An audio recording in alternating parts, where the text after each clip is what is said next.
Yeah.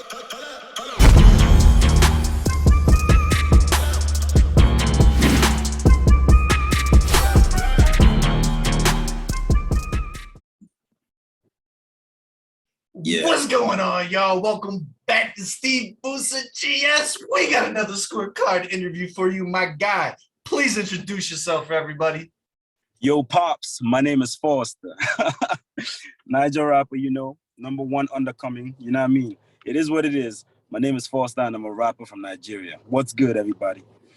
Yo, I'm so fucking hyped and excited to have you on the fucking interview series, bro. Like, this has been a little bit coming, man. We've been working on this for a minute now. How you feeling over there? Yeah. I feel good right now, stressed, tired, eye bags under my eyes, but I feel good. I feel good. I'm happy to have this, you know. I'm excited actually right now. So yeah, what's good? That's what the grind looks like, baby. You just throw the shades on and do the interview anyway. That's what it looks like. Yeah.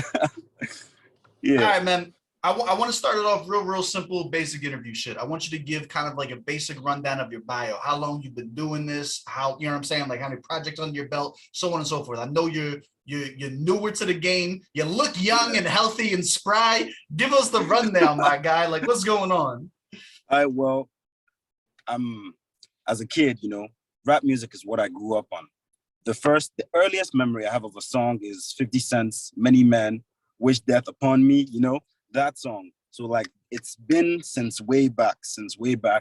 I've been writing, yeah, but like, it was all garbage. The first track I ever did, that was what, 2012? Yeah, 2012, when I was in JS3. Over here we call it JS3. I don't know what you guys call it over there, but over here we call it JS3. I was there, did my song with my elder brother and my little brother. That was the first track. Since then, we've been doing, you know, evolving, getting better, because we can't stay on the same level and all that, you know what I mean? So yeah, that's just what it is. Been rapping for 11 years, I think. Yeah, 11 years now. So it's been a while, yeah. Right. All right, cool. So at 11 years, you said that the first stuff you wrote was trash. I think a lot of people have that same sentiment when they look back. You know what I'm saying? 11 years ago versus right now. How long did it take you to get to where you would consider yourself good? How long did that take, do you think? Well, I only considered myself good in 2020. I got self-confidence due to the challenges that I got in back then. Since 2020 till now, every challenge that I get in, I get to the finals, you know? Hundreds, thousands of rappers hop in, I get to the finals. So I got confidence, and then I realized that I was actually good. I had always been, you know, looking down on myself because I need to get better. I know that I need to get better, but like, I never thought I was good enough until 2020. So yeah, it was 2020, defining moment for me. That's wild. So you went 8 years of trying to get better before you got to a point where it was like, all right, now I feel like I can flex a little bit. Now I feel like I'm getting closer to my final form type shit, right? So like, yeah. That's a wild gestation period, my guy. What advice would you give to another up and comer, right? Where it's like, yo, I'm in year 4 and you know what I'm saying? Like, still trash. What got you from year 4 to year 8 before that groundbreaking? Be honest with you, it's just all I ever knew. You know, I just wanted to rap. That was all. Like, I enjoy the idea of rapping. I enjoy being able to say something and people listen, and it's said in a cool way, you know. It's cool to rap. That's why I always saw it as, it's cool to rap, but like now it's more or less a lifestyle for me. So I knew I loved it, so I continued doing it. I compared myself to other people a lot. Back then I didn't even know I was garbage, but now I know I was garbage. I was just trying to increase my skills since back then till now. So some people don't know they're garbage. The point is to keep advancing, to keep improving. That's all there is, you know? Absolutely. And I think it's a beautiful mentality to go into it. I think a lot of times in hip hop, especially with the younger hip hop audience, ego plays a huge role, and everybody wants to be the best right out the gate. Everybody's first verse is like, the greatest to ever touch a mic. You know what I mean? Like, it's refreshing to see that mentality like cultivated correctly, instead of just coming out the fucking gate with that. So like, definitely take your flowers on that, my guy. Because where you're at right now, it does not sound like you are whack by any stretch of the imagination. We've definitely come a long way. I'm happy about that. I What mean, all challenges? It's like, let's say somebody's checking us out. They're like, oh my God, I never seen any of these challenges Fozter was in. Where can we go to go and check those out for you? well, it's all over my Twitter, but like you could check some on my YouTube. You could check most of them on my Instagram. All my videos have been on my Instagram. Some of them are archived now. I could always bring them out, but later.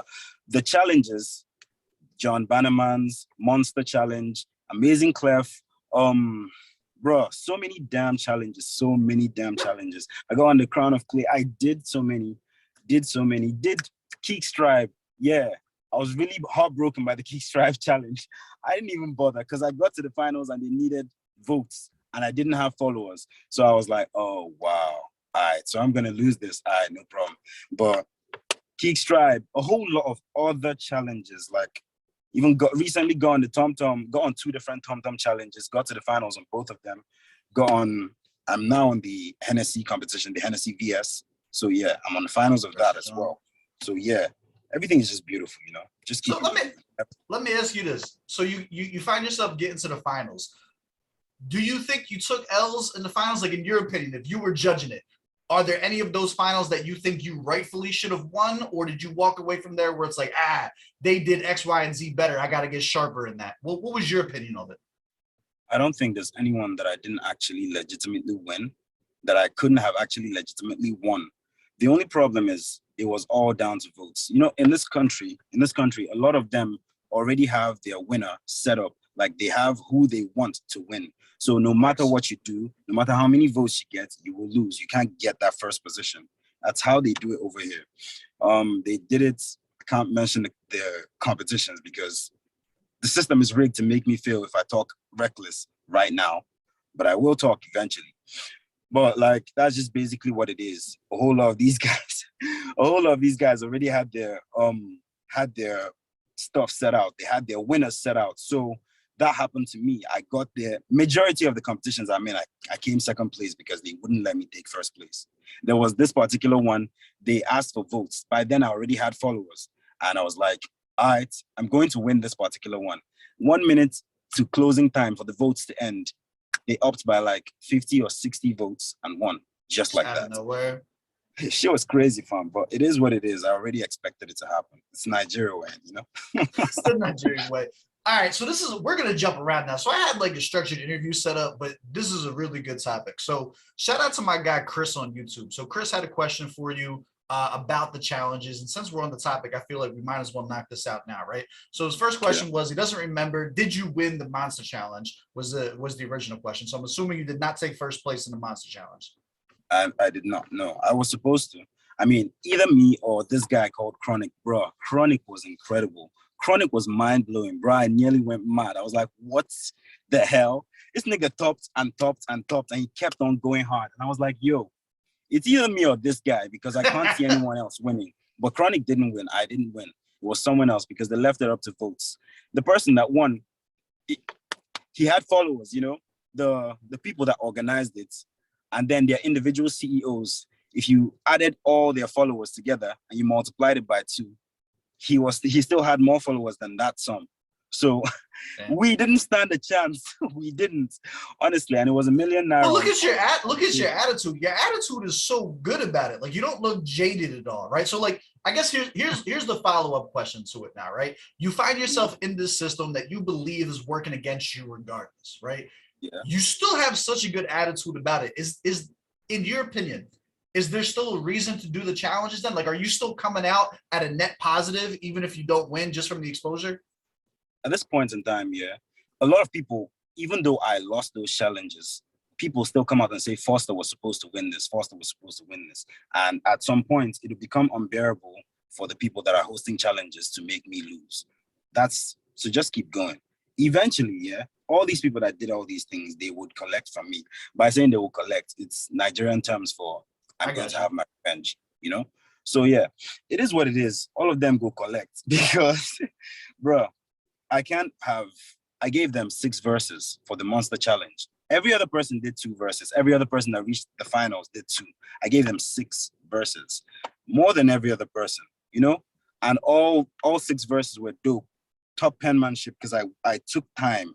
I eventually broke my jaw while rapping it. Yeah, I broke my jaw. Until date, if I want to eat, sometimes you hear a crack in the jaw, like there's a crack over there. I broke my jaw for the Monster Challenge, and I still You think lost. you're going too hard, my guy?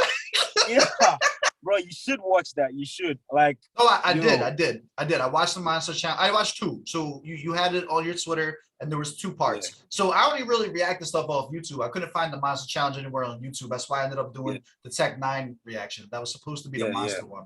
But I still check this shit in my own free time. I listen to the Pop CP too. So we did our research on this side, my guy. I'm up to up with what you're bringing to the table.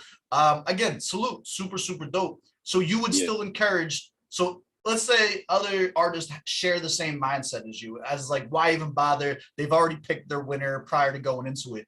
In your opinion, you would say there's still value in doing it regardless.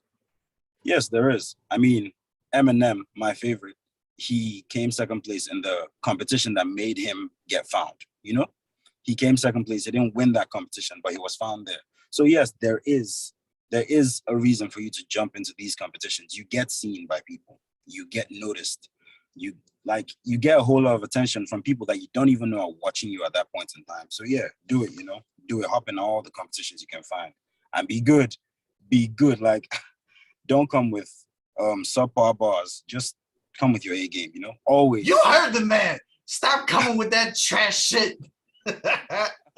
All right, man. So you're 22 years old. I do want to go on record. Congratulations on graduating. I seen the post. I seen the post. It is no small accomplishment to walk away with a degree while chasing a passion and delivering the message to everyone watching that, yo, you can do both. It doesn't have to be drop out and do music. You know what I'm saying? So like, salute to that, my guy. Like, that's super dope to see. Congratulations on that.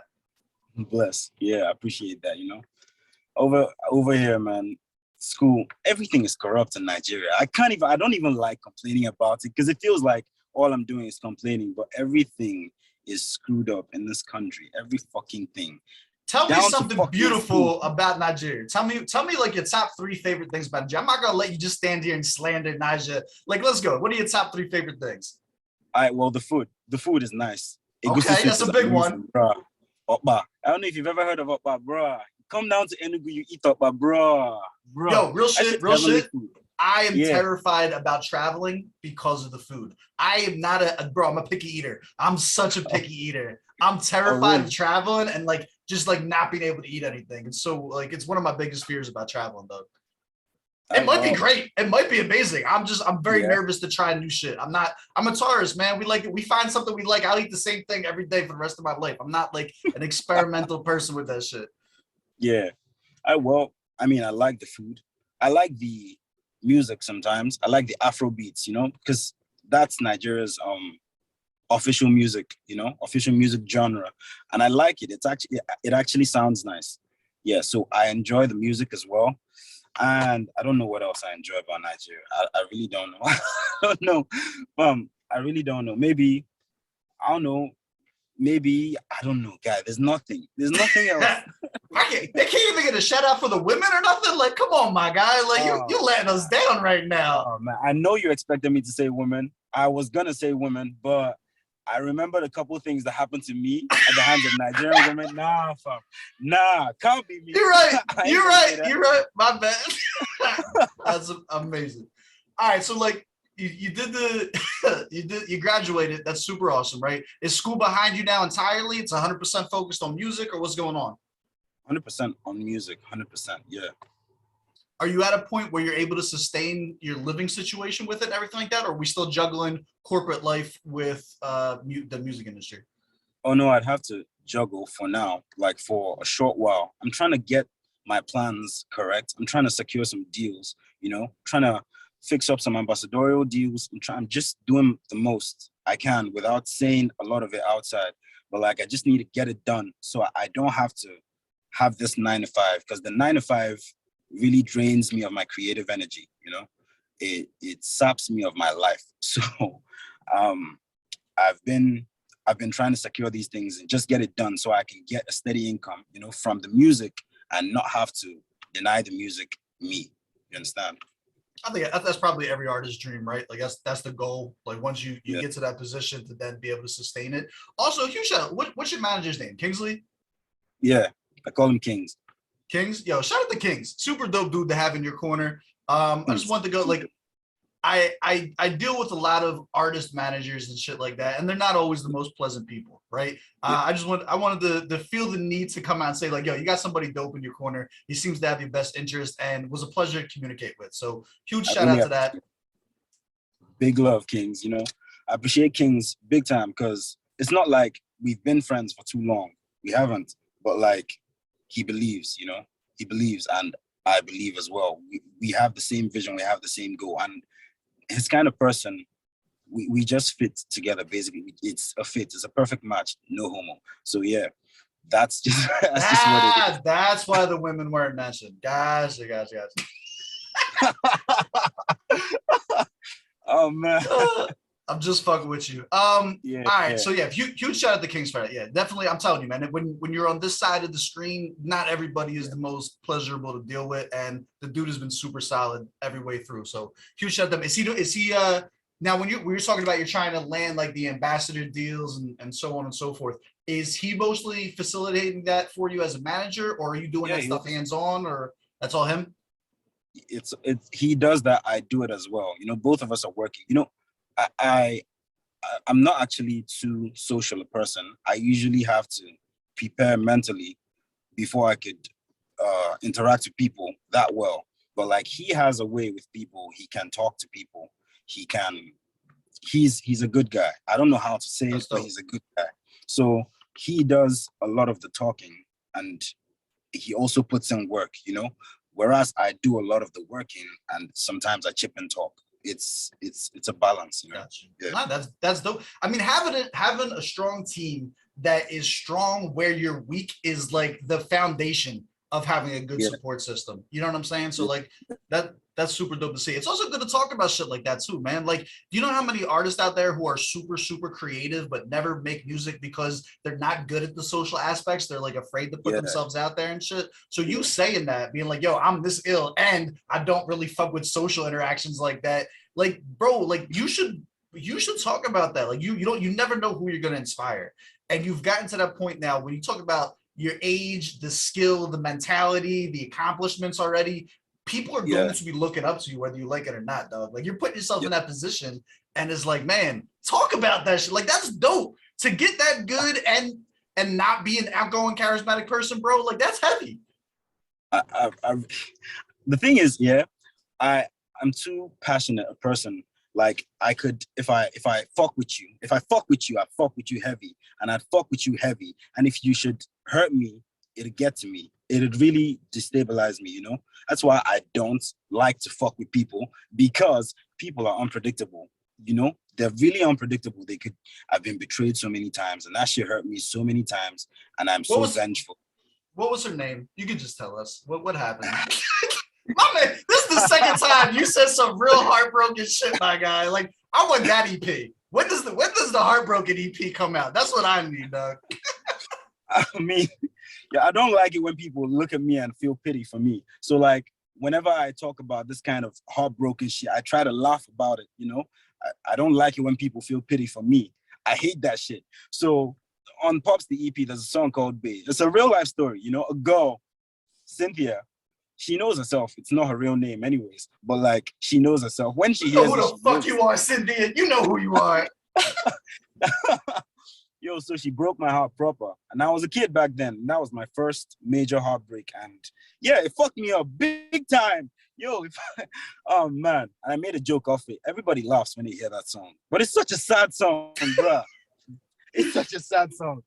Yeah, but she's actually in someone else's head when we're dating. What the fuck?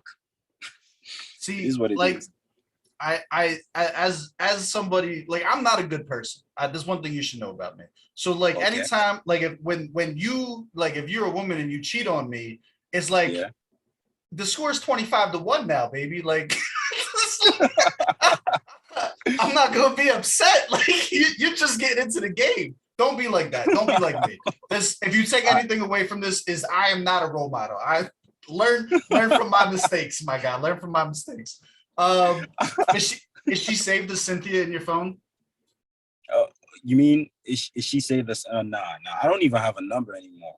I blocked her on all platforms. Let's go, King. Bruh, I blocked her on all platforms. I know she's heard the song because I got messages from it, from her family and all that. But like, I blocked her on all platforms. She doesn't have direct access to me. I deleted her from my life. Basically, that's just what it is. She's out. And She's out.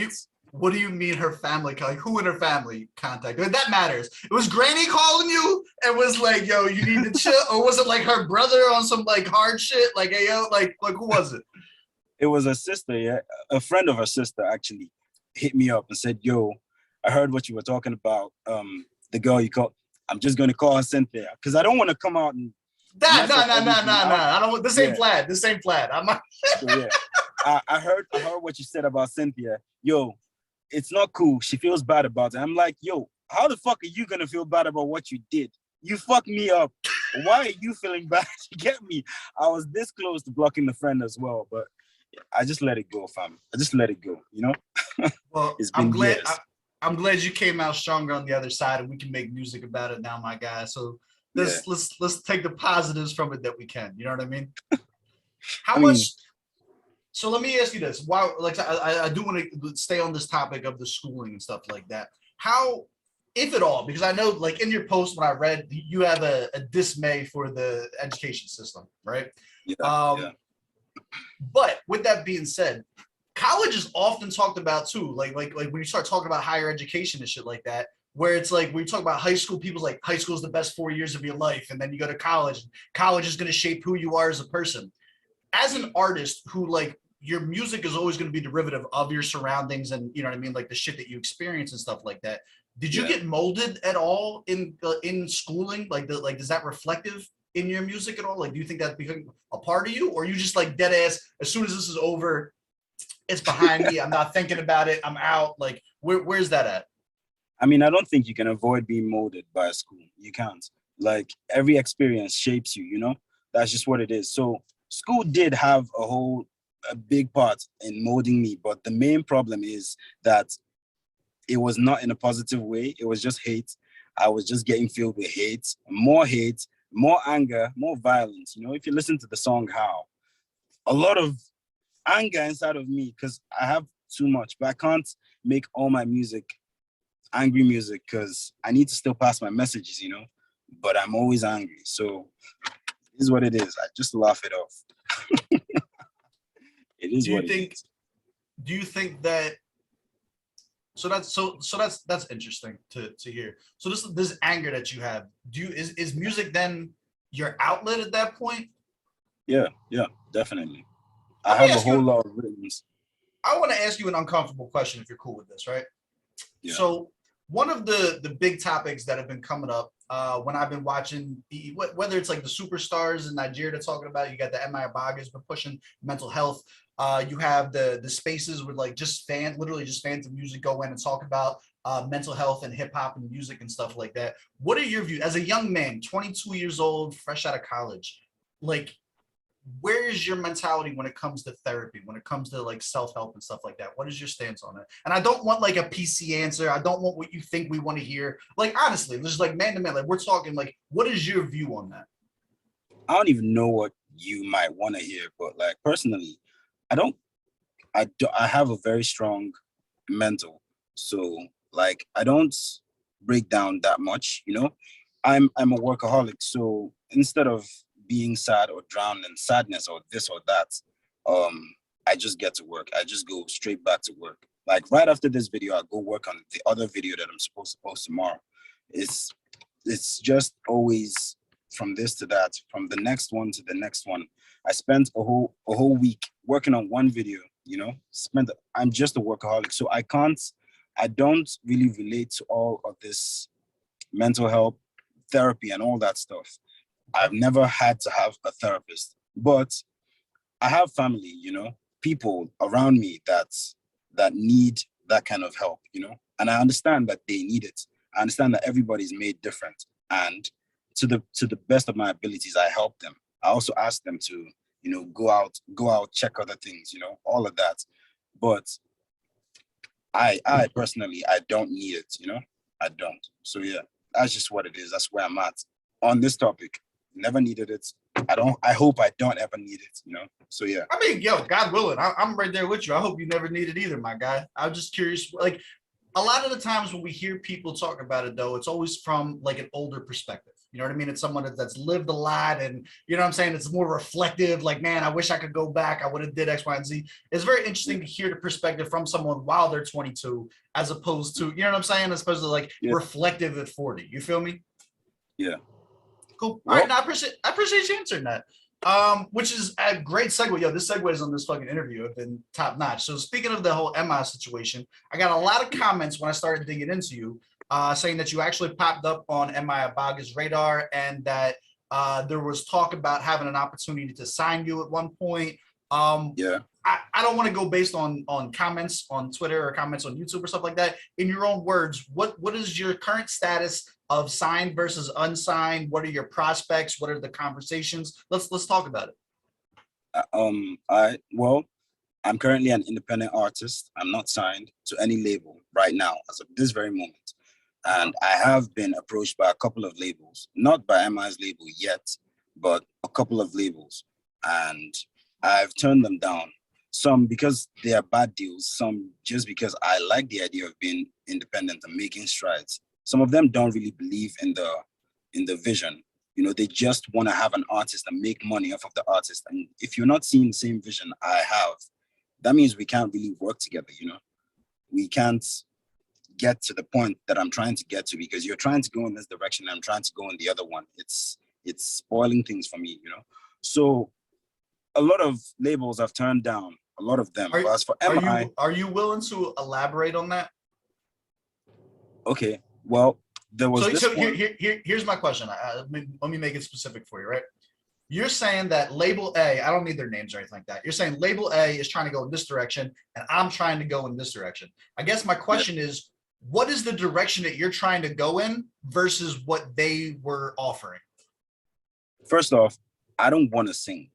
I don't like the idea of singing. I am not a singer. I'm a rapper. And I have a whole fucking degree that I worked for. So if I decide like, yo, I'm not gonna do this rap thing anymore, I'm gonna go do the degree thing. But first off, I do not want to sing. This country has a habit of making rappers singers. A lot of singers in this country started off as rappers. And it is what it is. But these labels, they would want me to follow the same routes. They would want me to sing just so I can sell in the country. And I'm like, I don't have to sell in this country. I don't necessarily have to sell first in this country. I could sell outside, you know? 2020, majority of my fan base was from Kansas City in US. That's so random. That's random, wild. Right? That's so random. Because of the Tech Nine, John? Yeah. I go on Tech Nine's radar, you know? He fucks with me heavy. He's supposed to be on my next EP, Welcome to the Nine. He's on Welcome to the Nine, you know? So yeah, it fits perfectly. So I'm just saying, I'm trying to rap. And I'm not just trying to rap. I'm trying to make sure that majority of the music that I put out has sense in it, gives a message, you know, has an impact. Because why are you making music if you're not causing things to happen with the music? It doesn't make any sense to me. You're making this shit for something to happen. There has to be a reason you're making music for, you know? And I want stuff to happen because of my music. But a lot of these guys are like, shake up your ass. That girl's got a big ass. I like it. I'm gonna spray a big cash, this, that, you know, riff rap. I don't fucking care. Like, what is the point you are making? Where are you going with this shit? We all know she's got a big ass. What does that have to do with anything? You get me? A lot of these guys just say shit and they don't have any essence in them. I'm trying to, majority of my music, of course, there are songs where I just come out and I decide I'm gonna brag on this song. Nothing else. I just want to brag on this song. Fine, it's allowed. People do that. But majority of my music, I wanted to have impact. I wanted to change things. I wanted to cause changes, you know? And that is the direction I'm trying to go in. And some people may say it wouldn't sell, but I can make that shit sell. I found the code. I can make that shit sell, you know? I just need my chance. I just need money to make more money from that if it's about selling. I don't give a fuck, but I want things to happen because of my music. So that's the direction I'm trying to go in. But these guys don't believe. They just want me to switch to singing and start saying shit about how she's got a bubble butt when I'm in the club and I'm popping bottles and I'm like, yo, the fuck? Let me just everything that you're saying right now is beautiful. I love it. I'm rooting for you more than you fucking know, my guy. Like I'm in your corner on this shit. But I do want to ask questions about it because I'm curious, right? So like, yeah, the whole sentiment that you just gave us versus what they want us to do versus what I want to do, right? How is that presented to you? Is someone really literally like having a conversation with you? Like, cool, if you sign, this is what we're going to expect you to do. Is it literally in the contract? Like, this is it's not in the contract, no. But I have to ask because, you know, some of these people will take away your creative license. Some of them would start deciding the shit that you're gonna do. I don't want you to decide. And that's in the contract. Like this is what I'm asking. Like, is that what you look for? I look for where it says like they have creative like what is the wording that you like avoid? Anything that has a hinting towards them altering my music to make us more successful. They say us because they try to make it look like they're trying to help you, whereas they're just trying to make more money for themselves. And I get that. It's fine. It's business. Fine. But they'd say they want to make us more successful. So they might be touches here and there, you know, and all that shit. And like that, I should be fine with it. I now have to sit with them and talk because it may not be what I'm thinking. All right, fine. So let's talk. Let me know what the fuck what you're offering me. So they now say, you know, you might have to start singing, you know, do 1 or 2 songs, singing songs. And I'm like, I don't sing. I'm a rapper. You came to me because you know I can rap. You know that I can rap. That is the reason you came to me. So let me rap. I will sell your fucking label. I will sell it. Just let me fucking rap. That's all. But they want me to sing. I don't want to fucking sing. Let me ask you, in your words, what do you think a label's role is? More or less to give you a head start. That's just what it is. Because they give you money and you need money to push this music thing, you know? You need a whole lot of money for it. So they're giving you that head start. They're giving you the money you need to start. Then over time, you pay them back. Fine. I'd like that. I'd really like that. But please don't stifle my work. I will pay you back if that's what you want. Don't stifle my work. I want to work. I want to do my shit. I have a goal. I have a dream. So please don't spoil it for me, you know? Yeah. This is interesting. So so now we're back to the idea of you're on Tech's radar, you're on MI's radar, right? There was talk of you signing, I guess, with Chalk City, is that right? Yeah. And the way that it was explained to me is just that it right now the focus isn't on new acts, the focus is still on him as an individual pushing his album, so that the timing was off. Is that your understanding, or is there something I'm missing? He's not yet ready, you know? He said that I should wait a bit, but like that he has me in his best intentions and everything, that he wants to sign me, but that right now he doesn't, according to him, he doesn't have enough money to sign me. That's what he said. So I'm like, all right, no problem. You do you, but I'll still be working, you know? I'll still be working on my own end. And ultimately, the deal isn't favorable. If it doesn't work for both of us, we'd still have to cancel it. So it is what it is. But right now, he's not ready for it, but he says that he has me in mind. That's it. How does that sit with you? How does that make you feel? Are you in agreement with it? Does it make you feel one way or another? Is not even on your mind? Where's that at? Yo, I was actually ecstatic when he said it first, because I was just on his live and I was with some of my guys and we were just there, you know, watching his live, and then he started shouting my name. Fozter, yo, that shit you did, that verse you did, bruh, Emma is one of my fucking heroes, you know. I listened to this guy's shit from childhood, bruh. JS2, before I fucking started rapping, I was listening. I could rap MI shit from the beginning to the end. That particular song, that beef, make una come, make me see, bruh. I could rap that shit from the beginning to the end. So like him seeing me really made me go nuts. I was like, yo, what is this, bro? I'm going crazy over here. My hero is looking at me, you know, and he's saying he likes my shit. He wants to sign me. So yeah, of course I was fucking ecstatic. But like, I mean, you do you still. I'm still gonna keep working, you know? There's no problem. You do you, I'll do me. Keep working. If we meet along the line, fine, let's get shit done, you know? But until then, I'll keep working, you know? No, that's dope. That's a dope way of looking at it. I like to see that you didn't get jaded by that. Like, I do think I'll give you an anecdotal, kind of relative to what you're talking about story, right? You know who Stogie Yeah. T is? Stogie T, yeah. All right, so Stogue runs Motif Records, right? So Yeah. on Motif, he's had several artists throughout the time, right? That he's signed for one reason or another, blah, blah, blah. I can recall a conversation that I had with Stowe off camera. This is just like us, like bantering, obviously, about the industry and stuff like that. And like the conversation of it as it goes is like, as somebody who is trying to manage, right? You can't properly push your product while you are still trying to, like, as a manager, the focus is no longer about you. Like if you are now trying to sign on other artists, as a good manager, as the best in slot, as the best person for that role, it's somebody who's 100% focused on the artist they're managing, not on still raising their own clout and their own awareness, yada yada yada, right?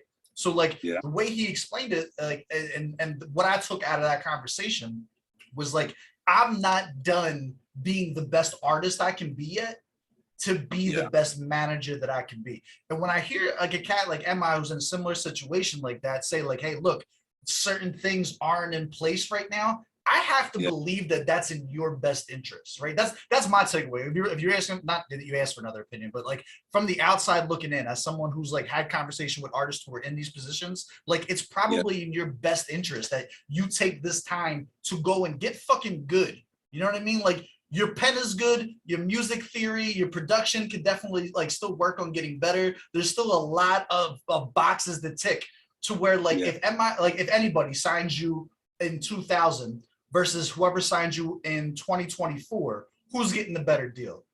You know what I mean? Like you're gonna be a fucking monster in two more years. If you're here now at 2022, dog, I'm willing to bet in 2 years from now, you're gonna look back at the Popsy Pig and you're gonna be like, I see where I could have did X, Y, and Z better, and I see where we can put the budget to you know what I'm saying, to maybe if we put more money here, this will sound better here, and so on. Like, bro, I think you come out an entirely different artist in 2 years, and if the label leader is done their run at that point and the focus isn't on them and they could focus on the new talent, I think that's probably your best bet. In my 2 cents, I just wanted to put that out there. I feel like that made a lot of sense of hearing your opinion of it. And it's like, yo, you go do your work. I'm gonna keep working on me. There's no way you don't win in the end. So I'm 100%, like, you know what I mean? Like, that's dope, bro. Yeah. But like, I mean, obviously if I get a better deal, like from Maven, of course I take it, you know, if it's a good deal though. If it's a good deal, I need to go through every fucking contract and I need to give it to a lawyer. Praise Zion has a dope ass fucking lawyer. So yeah, of course I need to check all these things. So, but if I get a better deal, of course I take it, because you say I'm young, but I feel like I don't have time on my side right now, at least not anymore, because I've been rapping for a while. And I feel like I intend on eventually retiring.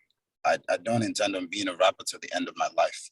I intend on retiring, purchasing an island, going with my birds, because I love birds a lot of birds, and have an aviary there and just die in silence, you know, without anybody knowing where I'm at or what I'm doing. It's a beautiful death, you know, it's a beautiful end. So that's what I want. I want to eventually retire, but I have things that I need to do before I retire. I need to do a whole fucking joint EP with Eminem, for crying out loud. Oh. All right. Marketing steps taken now versus the future is the next thing that I want to talk about, right? So this is kind of going in with the contracts and shit like that. What you're saying, if a good enough deal came around, right? If I was like Fozter, I want to sign you to GS Records, right? Yeah. What is it? What is the number that you're looking for that would make you jump? Oh, you mean money? Yeah. Huh. You're saying go or whatever else, or the verbiage that you're looking for, right? When you say better deal, I think most people's minds go to more money, right? Yeah. That's not necessarily the case. You know what I mean? Yeah. You've already said that like a good deal is whether or not I have artistic freedom, right? So let me not put words in your mouth. In your own words, what would the deal have to look like to make you jump at this juncture? Well, first off, my creative license has to be mine. That's number one, and that's the most important. Then I need a whole lot of money, because the plans that I have in mind for my future projects, especially Welcome to the Nine, requires a whole lot of money. I need to paint places, like, yeah, literally paint places with colors. So money, loads of money, something like 25 mil naira. It's enough. Yeah, it's actually enough for me to get my shit on the fucking go. 25, although it's not much compared to other artists, what other artists are getting.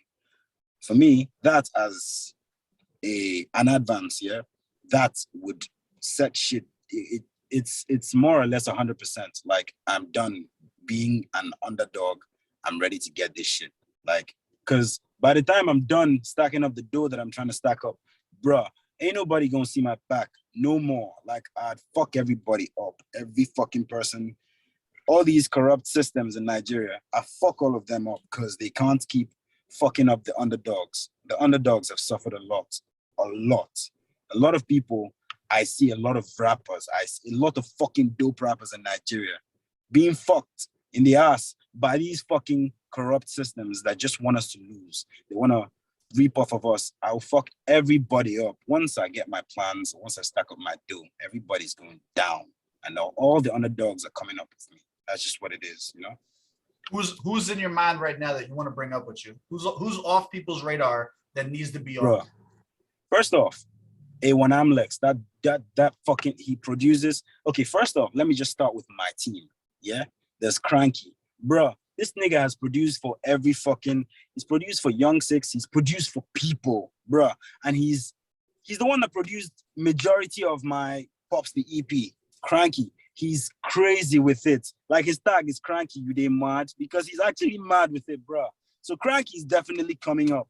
Frankie is my little brother, blood brother, and he's dope. He's so fucking dope. He rivals me. I'm like, yo, I need to get I have this one song with Frankie. Yeah, we've not released it yet. I'm like, oh shit. I wrote first, and then he wrote, but he didn't hear what I wrote. And then when we both rapped for each other, I was like, oh shit, this guy bodied me. Oh shit, this guy bodied me. It's my track. Oh shit, this guy, bro. Frankie's dope as fuck. But like right now, he's focusing on school. Yeah, he's trying to get his shit done. He's trying to get his degree and get everything ready. So no problem, I'll let him be. But he's coming up as well. Then there's Ice, bro. Ice is another dope ass fucking producer. Ice is so good. He's been getting international recognition, you know, but it's just not enough. He's coming up with me. So that's the close circle. There's Charlemagne, the fucking guitarist, bro. There's Cuzzy, bro. So many fucking people. Charlemagne, Cuzzy, A1 Amlex, Gochi, the whole of Rap Revolutionaries, bro. There's a whole group, underdogs, so many people, bro. But first off, my team are coming up with me. Cranky, producer, beat maker, singer. He's the person that taught me how to edit videos. He does everything. He's a sound engineer. Then there's Frankie. Then there's Ice. Then there's myself, 4 of us. Then start going out to the outer circumferences and everything. Yeah, all of us are coming up. All of us are coming up with me. I'm taking this shit because they're sending me up there to be a raising hand for them, you know? When I climb up, I reach down and pull them up with me. That's just what it is. So it is what it is. Let's go, baby. I love to see it, man. The camaraderie, the love back and forth. Like, bro, it's beautiful to see. Which really brings me to the last point that we talked about that I wanted to go over, which is what role do you see yourself playing for the up and comers? You know what I'm saying? Like, if I'm looking, also, hold on, before we do this, I gotta go back because you kind of went on a rant and I didn't get to address this. When you start talking about, I know you say, I say you're young, but you feel, what do I need to do to get through to you that 22 years? Like, bro, you have so much life left.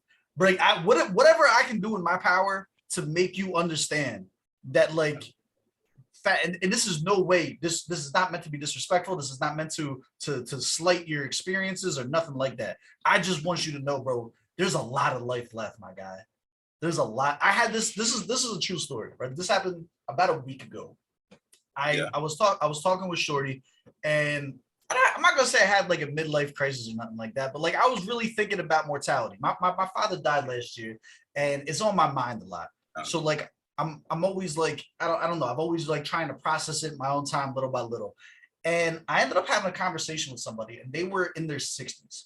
And for some reason, it clicked. Like I feel old as shit. I'm at the point when you're 30 plus, like they don't tell you like your knee stops working out of nowhere. They don't tell you like sometimes you got to go to the bathroom just to wipe your ass. You don't even got to shit. You just like dumb shit happens when you get older, dog. That just isn't there.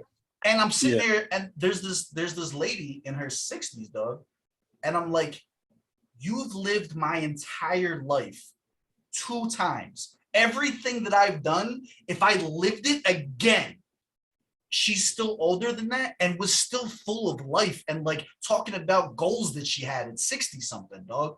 And it was like, bro, it's heavy, dog. Like it was heavy.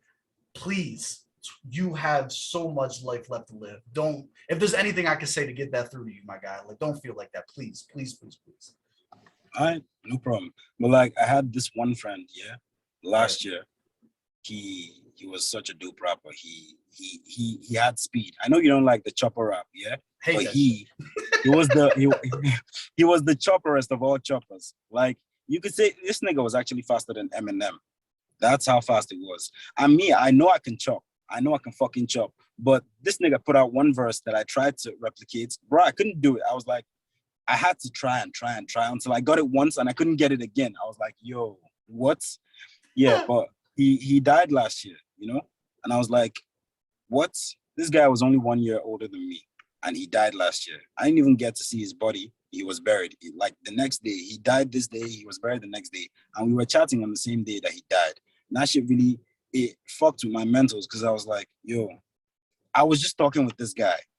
We were congratulating each other because that was the first time I got 100,000 streams on one song. I was like, yo, that's massive. That's crazy. I'm so happy about it. I put it up. He himself was also blowing. Don Jazzy started following him, bro. Don Jazzy, the CEO of fucking Maven, he started following him. And that's how big he was getting. And I was congratulating him. He was congratulating me. I told him, let's get to the fucking top and take this thing. Let's topple the system. And then the next day, I'm hearing that he's dead. I'm like, what the fuck? Bro. It makes me understand that you could, as much as you're young and you have a lot of life in you, you could die at any time. Like anything could happen. I could be in this fucking car that I'm in and some car comes from this side because they can't see or something and they crash into this and I die. That kind of thing can happen. I'm not saying it will, but it can happen. Absolutely. So like I'm trying to make the most of the time that I have. And every day that passes by and I've not gotten to where I want, or I'm not making as much progress as I like, it makes me feel some type of way. So I'm trying to get this shit done, always putting in the work, denying myself a lot of pleasures because I just want to get my shit done. It is what it is, fam. It is what it is. First and foremost, rest in power. I'm not sure which artist you're referring to, but rest in peace to that artist. His name is AB1. Rest in power to AB1. I would never deny everything you just said is 100% facts and is a 100% just a way of going through and processing trauma. Just like, yo, you never know if you're going to be here one day or the next. None of that is wrong. I don't know.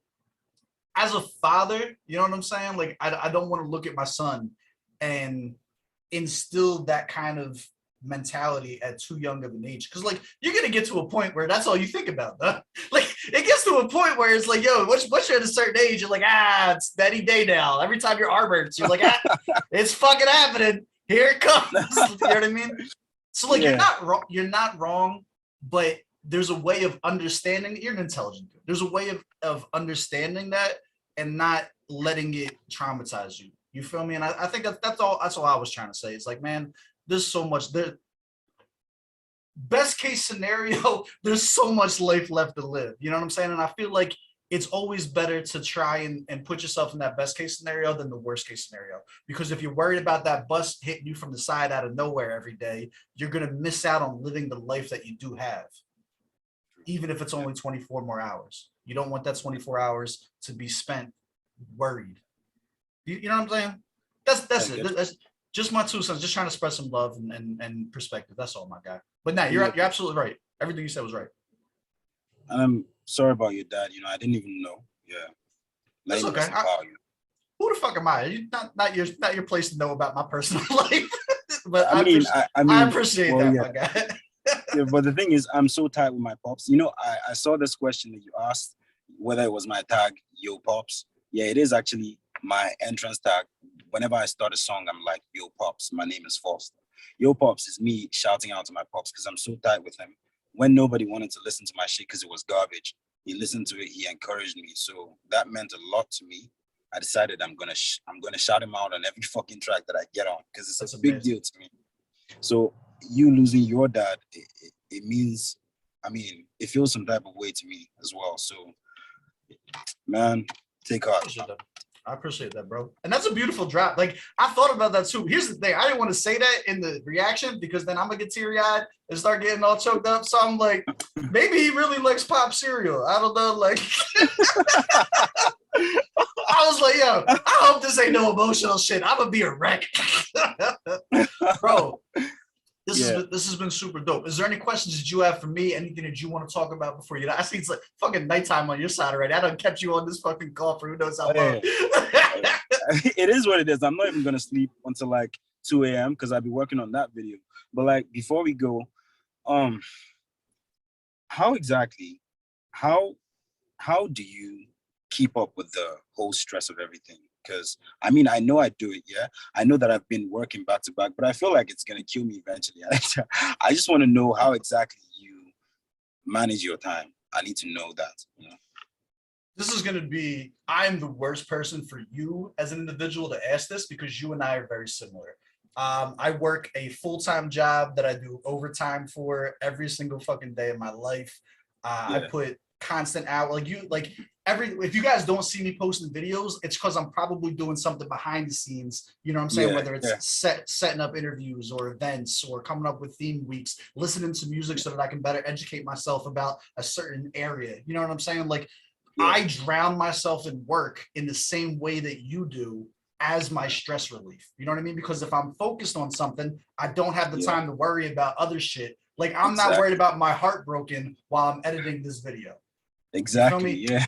It's not, don't agree, it's not healthy. I'm not saying that it's good. Healthy, I'm saying I'm the worst person. I'm the worst person you should ask this. Like, bro, it's I will say that having a team helps, right? So the same way that you look at Kings, I have the GS Gang quality team. There's actually 3 different people that have access to that account that help me out. I have people on my Discord, you know what I'm saying? Shout out to the Discord managers that go through and help me with everything. So they help me in my extracurriculars and shit like that, in the same way that Kings helps you with your shit. And that does help a lot. When you have someone take something off your plate, it doesn't matter how small the thing that's on the plate, having one less item to worry about does tend to help out a lot. And a lot of people, because of pride, tend to try and do everything on their own instead of reaching out and having a team help them out with it and shit like that. And I do think that leads to an early death with stress and shit like that. Knowing how to put together a good team can help a lot. And then trying not to, I'm a narcissist, so I automatically assume everything is about me. If I see a tweet from a superstar that doesn't even know I exist, right? Someone that's never said, and they're like, man, fuck reactors. I'm like, he's only talking about me. That's only, I did something to piss this guy off, obviously. And training your brain to not be like that and not take everything personally. The smartest thing I ever did was learn to not respond to things on Twitter that I didn't agree with, because you will get lost on Twitter and just toxic back and forths and I'm very quick to tell somebody to suck my dick. I don't give a fuck. I'm that type of person. It's not healthy, dog. It's not good. I'm trying to get better at it.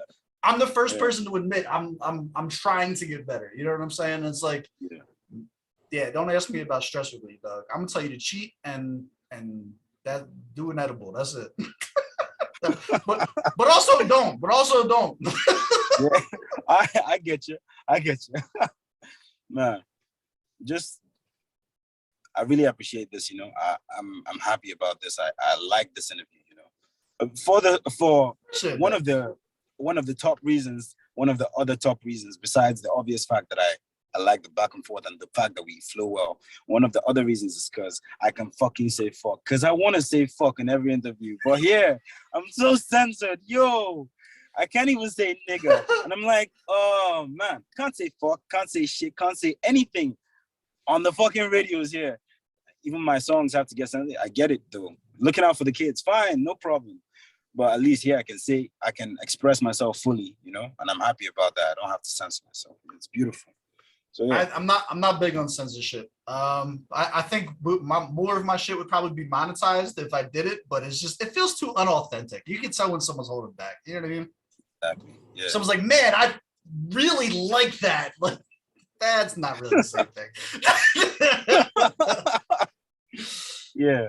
Cool. All right. Was there anything else you wanted to go over, my guy? Okay.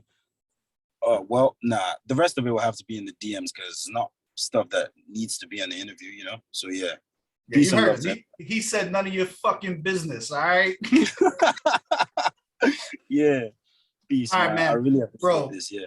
This has been super fucking dope. Thank you for taking the time to chop it up with me. One thing I just realized, the charity stream on May 1st. Let us know what it's about. I need to know how we're going about that.